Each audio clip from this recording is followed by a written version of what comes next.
तो सबसे पहले देखते हैं अपन कि इंडिया के अंदर जो कमोडिटी एक्सचेंजेस हैं उनकी शुरुआत कब से हुई। तो हम देखेंगे सबसे पहले 19वीं शताब्दी के स्टार्टिंग में Bombay cotton trade association establish हुई थी, जिसके अंदर कॉटन की ट्रेडिंग होती थी। और थोड़े टाइम बाद फॉलोड बाय कॉटन ट्रेड के इसके अलावा इसमें ऑयल सीड्स और रो जूट की ट्रेडिंग स्टार्ट हुई 1910 से 1930 के दौरान। इसी क्रम में सन 1953 में एक फॉरवर्ड मार्केट कमीशन को एस्टेब्लिश हुआ, जो इस बाजार को रेगुलेट करता था, कमोडिटी फीचर्स को। और 20वीं शताब्दी तक आने तक, यानी कि 1953-50 से लेकर 20वीं शताब्दी के अंत तक, लगभग इस बाजार के ऊपर समय समय पर सरकार की तरफ से पाबंदियां लगती रही और वापस उनको खोल दिया गया। तो ये सिलसिला चलता रहा तकरीबन 20वीं शताब्दी के अंत तक। और फिर सन 2001 के अंदर गवर्नमेंट ऑफ इंडिया ने कमोडिटी ट्रेडिंग को वापस से स्टार्ट किया। और 2003 के अंदर नेशनल लेवल के 3 कमोडिटी एक्सचेंजेस को परमिशन दी ट्रेडिंग करने के लिए। ठीक है। और आज के डेट में अगर अपन बात करें, सन 2000 सितंबर 2015 के अंदर सेबी ने इसको रेगुलेट करना स्टार्ट किया। तो जो एफएमसी था पहले रेगुलेटर, उससे टेक ओवर लिया सेबी ने सन 2015 में सितंबर में।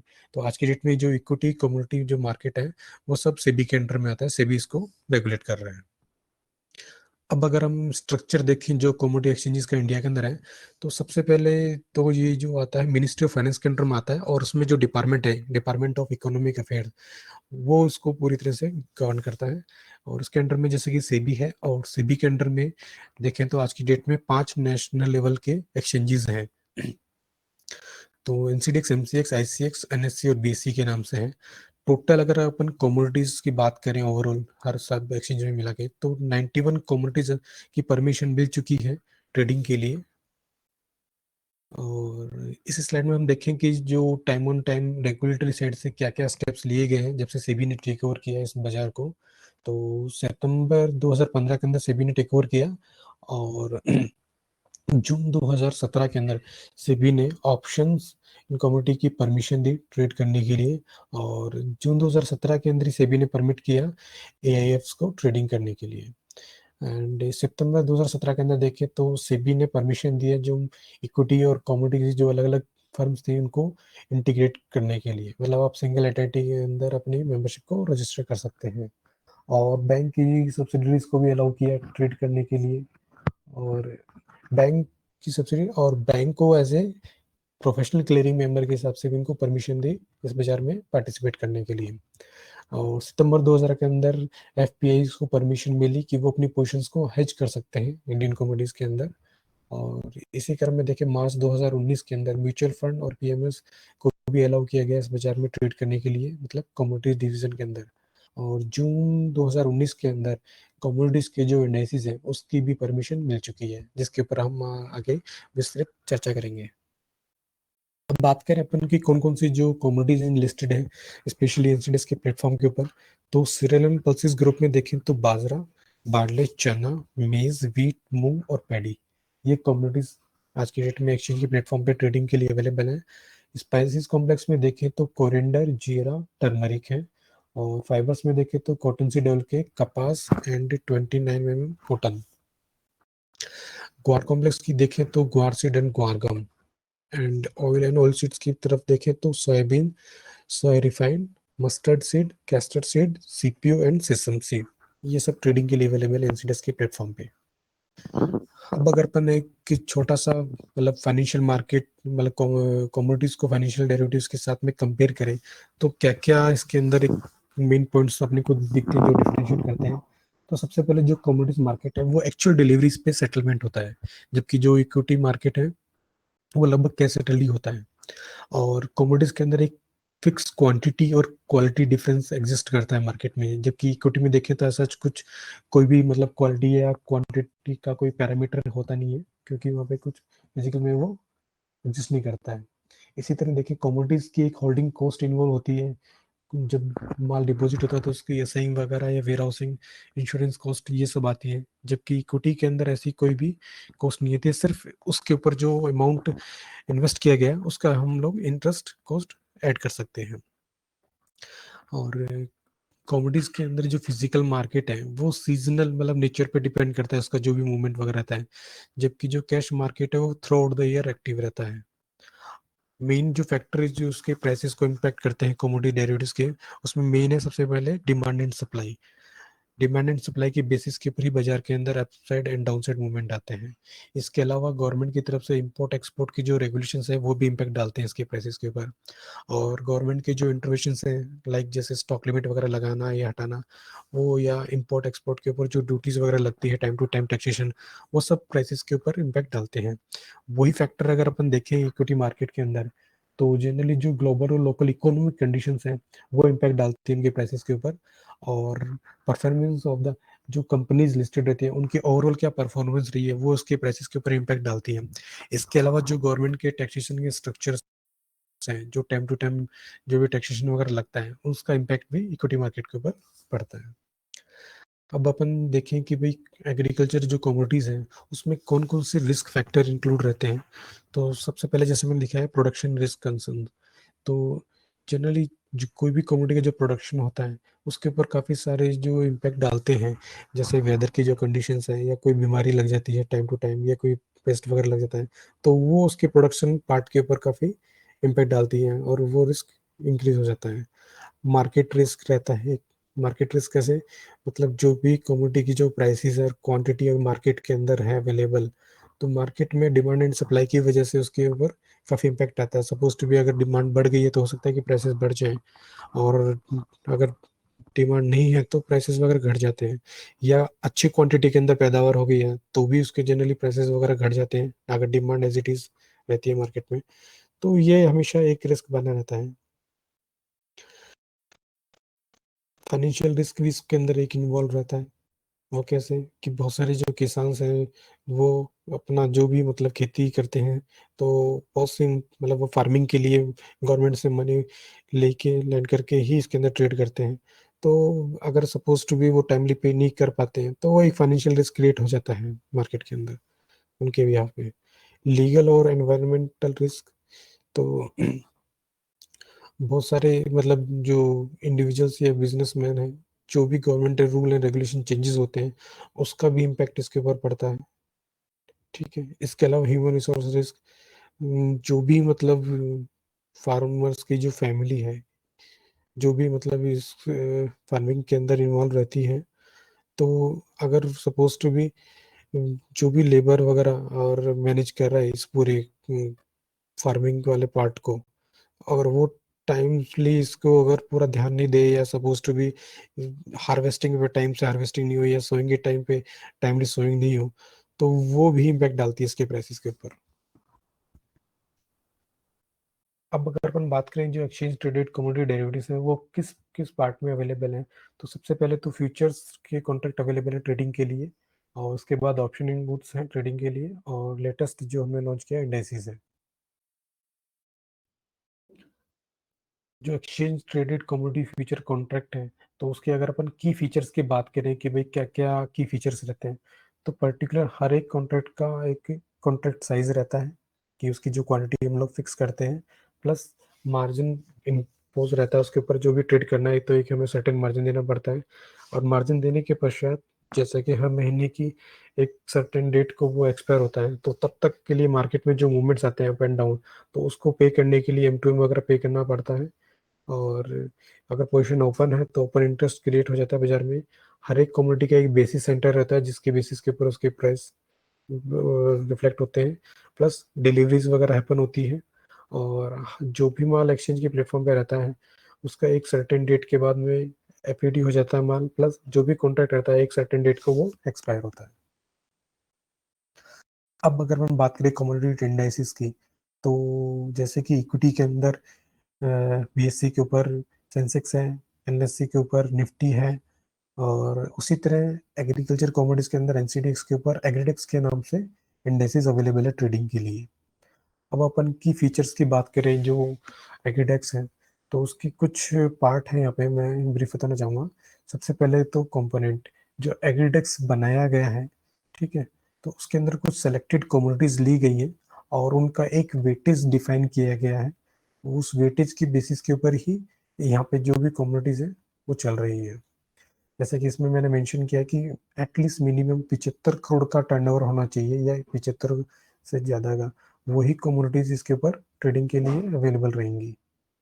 और वैल्यू वेटेज देखें तो जो भी कमोडिटीज यहाँ पे अवेलेबल है उनका जो वेटेज डिजाइन किया गया है वो प्रोडक्शन और लास्ट 5 ईयर के अंदर जो एक्सचेंज के प्लेटफॉर्म पे वो जो ट्रेड हुई है उन दोनों को 50-50% का वेटेज दिया गया और उसके बेसिस के ऊपर इसको डिजाइन करके लॉन्च किया गया है।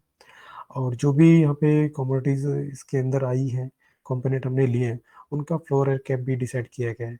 पर्टिकुलर एक सेगमेंट के ऊपर देखें, सेक्टर का देखें तो उसकी कैपिंग फिक्स है 40% की, और पर्टिकुलर एक कमोडिटी देखें तो उसकी कैपिंग है अराउंड 20% की। रीबैलेंस की अगर देखें तो हर साल 1 अप्रैल को जो भी कमोडिटीज यहाँ पे चूज की गई है उनका प्रोडक्शन के बेसिस के ऊपर रीबैलेंस करके उसको अपडेट किया जाता है, उसका कितना वेटेज रहना चाहिए। और रोल ओवर देखें तो हर महीने की जो फर्स्ट 3 दिन है उसके बेसिस उसके ऊपर हम लोग इस कॉन्ट्रैक्ट को रोल ओवर करते हैं। और कमोडिटीज का जो सिलेक्शन है वो बहुत साइड की कमोडिटीज ली गई है इसमें, जिनका मूवमेंट अप साइड और डाउन साइड दोनों तरफ रहता हो। अब अगर अपन बात करें तो हमने जो ये इंडेक्स चूज किया है वो काफ़ी डाइवर्सिफाई है। अगर आप देखेंगे तो ऑलमोस्ट 40% का हम लोगों ने वेटेज दिया है इसके अंदर सेक्टर वाइज। और सेक्टर को हमने किन किन पार्ट में डिफाइन किया है वो आप देख सकते हैं। जैसे सॉफ्ट के अंदर शुगर है ओनली, एडिबल ऑयल्स के अंदर आर्म सीड, सोयाबीन, रिफाइंड सोया और क्रूड पाम ऑयल। तो देखें तो ये पूरा कॉम्प्लेक्स हो गया एडिबल ऑयल का, और जिसके अंदर 4 कमोडिटीज हैं। अगर इसका वेटेज अगर अपन देखें इंडेक्स के अंदर तो इन सब कमोडिटीज का मैक्सिमम जो वेटेज होगा वो 40% हो सकता है इस पूरे सेगमेंट का, और इंडिविजुअल कमोडिटी वाइज जाएंगे तो वो हाईएस्ट 20% रहता है। इसी तरह पल्सेस में देखें तो चना और मूंग है अवेलेबल, और इंडस्ट्रियल प्रोडक्ट में ग्वार सीड, ग्वारगम और कैस्टर सीड है। ग्रेन्स में देखें तो व्हीट, बार्ले, मेज, पैडी और बाजरा है। कॉटन कॉम्प्लेक्स के अंदर कॉटन सीड ऑयल के कपास एंड कॉटन है। स्पाइसेस के अंदर टर्मरिक, धनिया एंड जीरा। ये सेक्टर वाइज कमोडिटीज है जो एक्सचेंज के प्लेटफॉर्म पे लॉन्च है और ट्रेडिंग के लिए अवेलेबल है। अब इंडेक्स कंपोनेंट जो इस फाइनेंशियल के अंदर हम लोगों ने लॉन्च किया है उनका क्या परसेंटेज रेशियो है या पार्ट है इसके अंदर, तो वो हम देख सकते हैं। तो सबसे ज़्यादा जो उसके अंदर कंपोनेंट है वो है सोयाबीन का। अराउंड 18.43% शेयर है इसके अंदर ओवरऑल, जो कि सबसे हाईएस्ट है। सेकेंड नंबर पे हम देखें तो चने का है। चना अराउंड 17.81% का अपना स्पेस रखता है इस इंडेक्स के अंदर। थर्ड के पार्ट पे देखें कि मतलब जो थर्ड लार्जेस्ट जिसका कंपोनेंट है वो है आर्म सीड। वो अराउंड 12.12 के आसपास का वेटेज है इसका इसके अंदर। देन फोर्थ हम देखें गुआर सीड। गुआर सीड का अराउंड 11.16 के आसपास का वेटेज है इसके अंदर। देन फिफ्थ नंबर पे है कैस्टर सीड जिसका अराउंड 10.09% वेटेज है। उसके बाद देखिए हम तो फिर आता है कोकुड, कॉटन सीड ऑयल के, जिसका अराउंड 8.69% वेटेज है इसके अंदर। उसके बाद आता है इसके अंदर सोया ऑयल जिसका वेटेज है 8.14%। और उसके बाद में फिर ग्वारगम है 6.45 के साथ में। और लास्ट में देखें तो दो स्पाइस कॉम्प्लेक्स है, जीरा है 3.89 एंड धनिया 3.22 के साथ। तो ये सब कमोडिटीज का वेटेज कंबाइन करके देखें तो 100% हो जाता है, जिसमें सबसे हाईएस्ट सोयाबीन है और सबसे लोएस्ट कोरिएंडर का, धनिया का है। ये की शीट दिखा रहा हूँ मैं आपको जिसके अंदर हिस्टोरिकल बेसिस के ऊपर अपन देखें अप्रैल 2016 टू जून 2020 तक किस मंथ में इंडेक्स का एग्री का जो इंडेक्स है तो उसने कितना रिटर्न दिया है। तो जो पॉजिटिव दिख रहे हैं वो पॉजिटिव रिटर्न है, जो नेगेटिव है वो नेगेटिव साइड का रिटर्न शो कर रहा है। और वॉल की बात करें, एनुअलाइज जो वोलेटिलिटी रहती है एक महीने की बेसिस के ऊपर, तो अराउंड 12.54% की इसके अंदर एनुअलाइज वोलेटिलिटी रहती है। और 4 मंथ का अगर एवरेज देखें तो अराउंड 10.91 की वोलेटिलिटी है। तो देखें तो काफ़ी अच्छी इसकी मतलब वोलेटाइल रहता है ये। तो जो भी ट्रेड करते हैं मतलब उसके अंदर चांसेस ये रहते हैं कि उसके को अच्छा मौका मिलता है बोथ साइड का। अब बेनिफिट की बात करें कि भाई इस इंडेक्स का क्या क्या बेनिफिट है, तो सबसे पहले तो ये ओवरऑल डायरेक्शन इंडिकेटर है एग्री मार्केट का, कि भाई एग्री मार्केट किस डायरेक्शन में जा रहा है, अप साइड में है या डाउन साइड में, वो देख सकते हैं। इसके अलावा एक डाइवर्सिफाई बास्केट मिल जाती है अपने को, जितनी भी almost most active commodities exchange के प्लेटफॉर्म पे उन सब के अंदर अगर आपको पार्टिसिपेट अलग अलग नहीं करके एक साथ करना है तो आप एगडेक्स के थ्रू कर सकते हैं। और अपने रिस्क और सिस्टमेटिक रिस्क का एक एस्टिमेट लगा सकते हैं, क्योंकि काफ़ी मतलब डाइवर्सिफाई प्रोडक्ट है और आपको सारे कंपोनेंट पहले से पता है कि किसका कितना वेटेज वगैरह है। और दूसरे अगर एसेट क्लास के साथ देखें तो बहुत कम कोरिलेशन है इसका, और एक इफेक्टिव बेंचमार्किंग है इसकी, और रियल टाइम आप कैलकुलेट कर सकते हैं इसका कि क्या वेटेज के बेसिस के ऊपर क्या इसका स्पॉट वगैरह चल रहा है। और इसको जो मैनेज किया गया है वो एनएसए इंडेसिस ही मैनेज करता है इसको प्रोफेशनली, जिन्होंने इसका सिस्टम वगैरह डेवलप किया है। इसके अलावा अगर हम बात करें इसके, तो सबसे पहले देखेंगे हम कि ये जो कॉन्ट्रैक्ट है वो क्या सेटल्ड है, इसमें कोई डिलीवरी नहीं होती है। इसके अलावा जो पार्टिसिपेट करने वाले हैं वो किस किस तरीके से कर सकते हैं, जैसे कि शॉर्ट टर्म हेजिंग कर सकते हैं लोग, शॉर्ट टर्म स्कैल्पिंग कर सकते हैं, किसी को ओवरऑल डायरेक्शन ट्रेड करना वो कर सकता है, इंडेक्स का आर्बिट्राज भी कर सकता है इंटरलाइन के साथ में, कैलेंडर स्प्रेड कर सकता है मंथ ऑन मंथ। इसके अलावा परफॉर्मेंस के बेसिस के ऊपर इसके अंदर इन्वेस्ट कर सकता है, जैसे कि जो लास्ट टू लास्ट स्लाइड में मैंने दिखाया था आपको कि कभी पॉजिटिव रिटर्न देता है कभी नेगेटिव, तो वो आप एनालिसिस करके उसके बेसिस के ऊपर आप ट्रेड कर सकते हो। और जो भी आपका रिस्क रहता है उसको एक एस्टिमेट कर सकते हो आप इसके अंदर। ये एक कॉन्ट्रैक्ट स्पेसिफिकेशन दिखा रहा हूँ मैं आपको यहाँ पे, इसका जो किस तरीके से हमने डिजाइन किया गया है। तो ये स्क्रीन के ऊपर एनसीडेक्स एडिडेक्स के नाम से आता है। और अगर बात करें जो ट्रेडिंग यूनिट है इसकी, वो 500 यूनिट्स की है, कैपिटल कॉन्ट्रैक्ट है, मिनिमम जो ऑर्डर है 50 लॉट्स का लग सकता है, और जो कोटेशन आता है वो रुपीज़ पर यूनिट आता है। टिक साइज इसका 0.25 पैसा है, और जो ट्रेडिंग टाइम है सुबह 9 से लेकर शाम के 9 तक चलता है। और एक्सपायरी की बात करें तो जो लास्ट वर्किंग डे रहता है मंथ का ट्रेडिंग डे रहता है वही इसका एक्सपायरी का डे रहता है। ओके। और प्राइस लिमिट की अगर बात करें तो ये 4% का इसका कैप है, जो हायर साइड में 6% तक जा सकता है। पोजीशन लिमिट की बात करें तो अराउंड, अगर देखें तो मेंबर वाइज तो अराउंड 10,000 लॉट्स की परमिट है, और क्लाइंट वाइज अगर अपन देखें तो 1,000 लॉट्स की परमिशन रहती है। और एफएसपी की अगर अपन बात करें तो जिस दिन फाइनल ट्रेडिंग होती है, मतलब last trading day of the month को, उस दिन जो उसकी एफएसपी आएगी वो लास्ट के 1 घंटे का जो वेटेड एवरेज प्राइस रहता है उसके बेसिस के ऊपर उसका सेटलमेंट होता है 4 से 5 के बीच में। तो 4 से 5 के बीच में जो इंडेक्स का स्पॉट फ्यूचर स्पॉट चल रहा है उसकी कैलकुलेशन के बेसिस के ऊपर इसका एक्सपायर होता है। और मार्जिन की बात करें तो अराउंड 6% के आसपास इसमें मार्जिन देना पड़ता है ट्रेडिंग के लिए। अब हम कुछ जो इन्वेस्टर्स को किन कुछ गाइडलाइंस का ध्यान में रखना चाहिए उनके ऊपर बात करते हैं। तो सबसे पहले देखें तो किन किन चीज़ों को ध्यान में रखना चाहिए जो हमें करनी चाहिए। तो सबसे पहले तो जो भी एक्सचेंज हो सेबी के रजिस्टर्ड ब्रोकर के थ्रू वेबसाइट के ऊपर जो भी सर्कुलर्स आते हैं वो हमें टाइम टू टाइम पढ़ने चाहिए।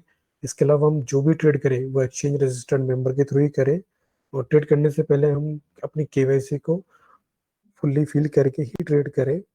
और हमारे जो भी राइट एंड ऑब्लिगेशन रिस्क से रिलेटेड इसमें एसोसिएट रहते हैं वो हमें पूरा पढ़ के ही काम करना शुरू करना चाहिए। और जो भी हम ट्रेड करें उसके बिल या कॉन्ट्रैक्ट और जो भी जनरल होते हैं हर सेटलमेंट के बाद में, वो हमें लेनी चाहिए हमारे ब्रोकर से। और ये इंश्योर करना चाहिए जो भी उसमें इंफॉर्मेशन मेंशन हो, जैसे मेंबर का क्या रजिस्ट्रेशन है, और क्या आपने जो ऑर्डर डाला उसका नंबर क्या है, ट्रेड की डिटेल्स क्या है, किस रेट पे ट्रेड हुआ, कितनी क्वांटिटी में हुआ, ये सब डिटेल्स आपके कॉन्ट्रैक्ट नोट के अंदर मेंशन होनी चाहिए।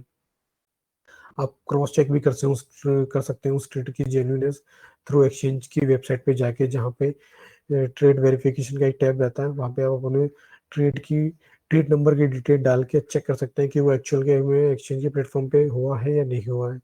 और आपको टाइमली जो भी मार्जिन रहता है वो रिक्वायर्ड वो पे करना चाहिए, और एमटीएम जो भी ऑब्लिगेशन वगैरह रहती है वो टाइम टू टाइम कंसिडर करके उसको पे करना चाहिए। और जो भी रिस्क एसोसिएट रहते हैं उन सबसे अवेयर रहना चाहिए, खासकर डब्बा ट्रेडिंग से।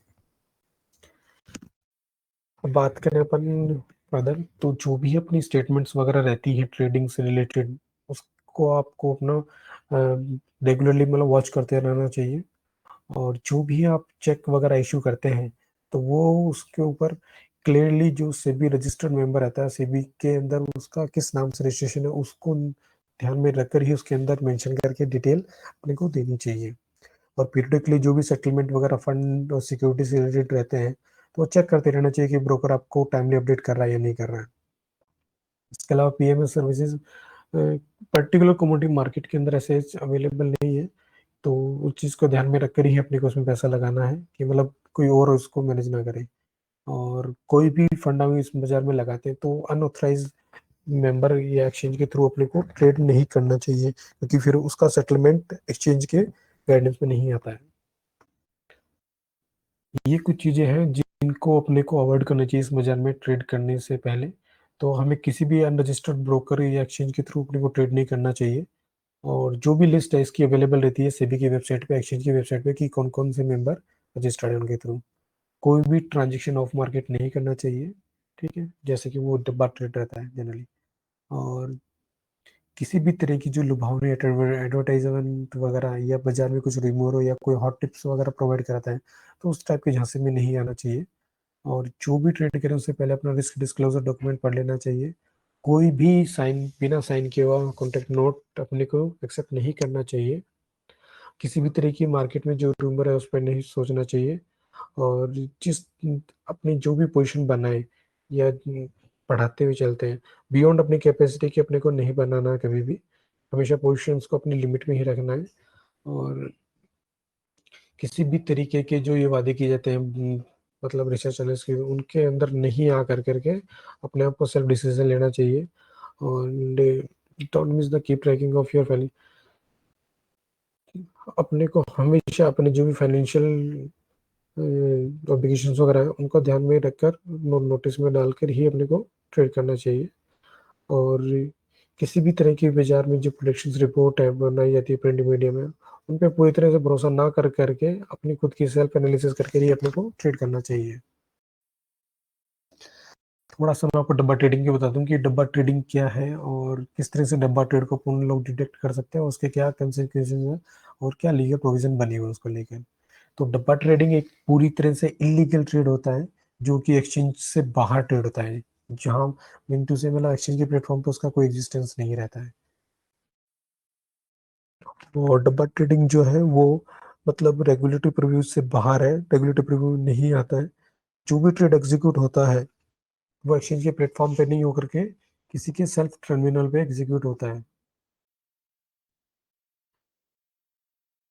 जनरली इस टाइप का जो ट्रेड है, जो प्राइस डिस्कवरी का जो अपना मैकेनिज्म है, उसको इलीगल तरीके से मतलब वो यूज में ले रहे हैं एक तरीके से बाजार के अंदर, तो ये काफी रिस्की ट्रेडिंग है, तो अपने को उस डब्बा ट्रेड की तरफ कभी भी नहीं जाना चाहिए। तो इससे रिलेटेड क्या डूज एंड डोंट है थोड़ा सा अपन वो देख सकते हैं कि सबसे पहले तो जो भी ट्रेड करेंगे वो एक्सचेंज रजिस्टर्ड ब्रोकर के थ्रू ही करें अपन ट्रेड। और एक्सचेंज ट्रेडेड जो भी आपके ट्रांजेक्शन होते हैं वो हाईली ट्रांसपेरेंट और डिलीवरी एंड सेटलमेंट मैकेनिज्म के ऊपर बेस रहते हैं। डेली आपको एमटीएम के बेसिस पे सेटलमेंट होता है। आपको डेली कॉन्ट्रैक्ट नोट जनरेट होता है जो भी आप ट्रेड करते हैं। जो भी अगर आपका कोई आर्बिट्रेशन या कुछ भी डिस्प्यूट होता है वो आर्बिट्रेशन के थ्रू हम लोग सॉल्व करने की पूरी पूरी कोशिश करते हैं। और जो भी ट्रेड एक्सचेंज के प्लेटफॉर्म पर होता है उसकी गारंटी एक्सचेंज लेता है। जबकि डब्बा ट्रेड की तरफ देखें तो वहां पे कोई भी सौदा कभी भी एक्सचेंज के प्लेटफॉर्म पे नहीं उतरता है। वो सिर्फ जो लिख रहा है या ऑपरेटर है सिर्फ उसके बुक्स में ही वो चीज़ मेंशन रहती है। और ऑपरेटर के हाथ में ही रहता है कि जो भी प्राइस वगैरह सेटलमेंट प्राइस वगैरह लेके आना चाहता है तो वो कोशिश करता है उसके अंदर अपना इम्पैक्ट डालने के लिए।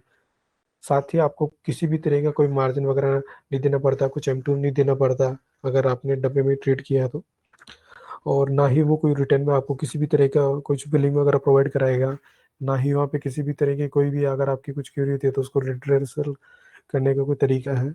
और ना ही किसी तरह के सेटलमेंट की कोई गारंटी होती है उस टाइप के ट्रेड में। और सपोज टू भी अगर आपको कभी भी कोई इश्यूज आते हैं तो उसके लिए हर एक्सचेंज में इन्वेस्टर ग्रीवेंस सेल बना हुआ है जो आपके ग्रीवेंस को रिड्रेस करती है। उसका पूरा एक प्रोसीजर है और उसके थ्रू आप जा करके अपना केस अगर कुछ है तो रजिस्टर कर सकते हैं। तो उसमें जो फर्स्ट लेवल है वो आर्बिट्रेशन का है। और उसके बाद में सपोज टू भी अगर उसमें कुछ नहीं निकलता है तो फिर वो कोर्ट में जा सकता है उसके लिए।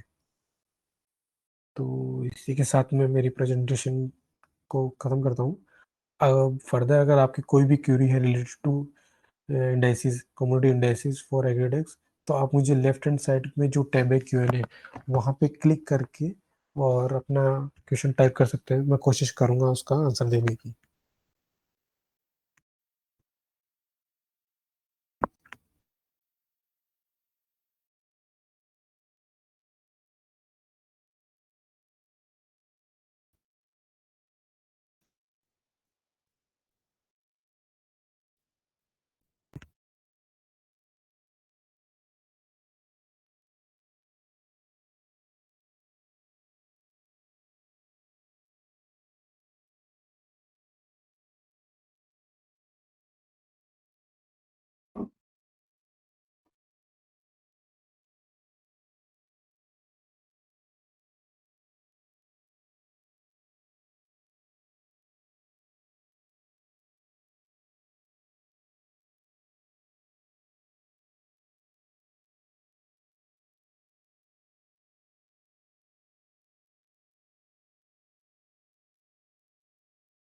आप लोग भी अगर कोई भी क्यूरी है कम्युनिटी इंडाइसिस को लेकर, तो आप लेफ्ट हैंड साइड में जो टैब है Q&A, वहाँ पे क्लिक करके अपना सवाल पूछ सकते हैं मुझसे।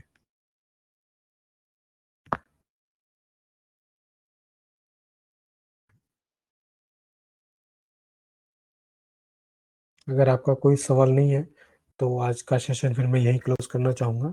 और आप सभी लोगों को मेरी तरफ से धन्यवाद कि आप लोगों ने अपना टाइम निकाल के सेशन को अटेंड किया, और उम्मीद करता हूँ कि आपके काम आएगा।